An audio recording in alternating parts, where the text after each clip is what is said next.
Tim matayo wechego eko mag campaigns mag riwruog siasa mar Azimio la Umoja One Kenya e kaunti ma Kisumu ogolo siem ne seneta ma kaunti ma Kisumu migosi Fred Outa mondo kik kinyo chopie campaigns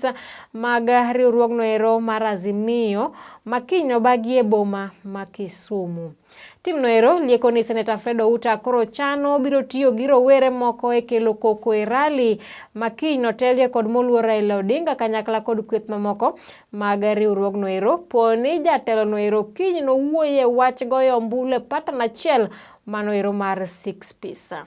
Romo mano ero kiny no bedi romo noero maduong'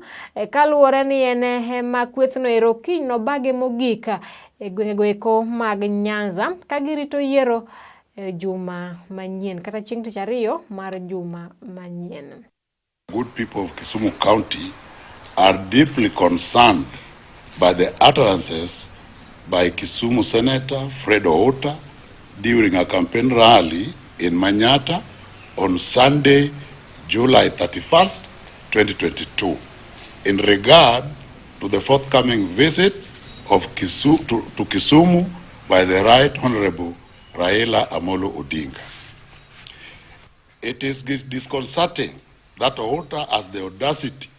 to publicly declare that he is going to mobilize supporters of MDG and independent candidates to embarrass our party leader and his guest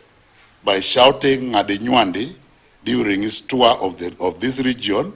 on Thursday. I want to believe the security apparatus are there, and in the event that they decide to use that platform to cause chaos or disrupt Raila Amolo's rally, then necessary action will be taken against them, and we strongly condemn such, be it from them or any other candidate within this region. I'm telling Outa to stop it, and he should not set foot to where Raila Odinga will be on 4th, 9th August 2022. Outa himself has been a loyal follower of Mr. Raila.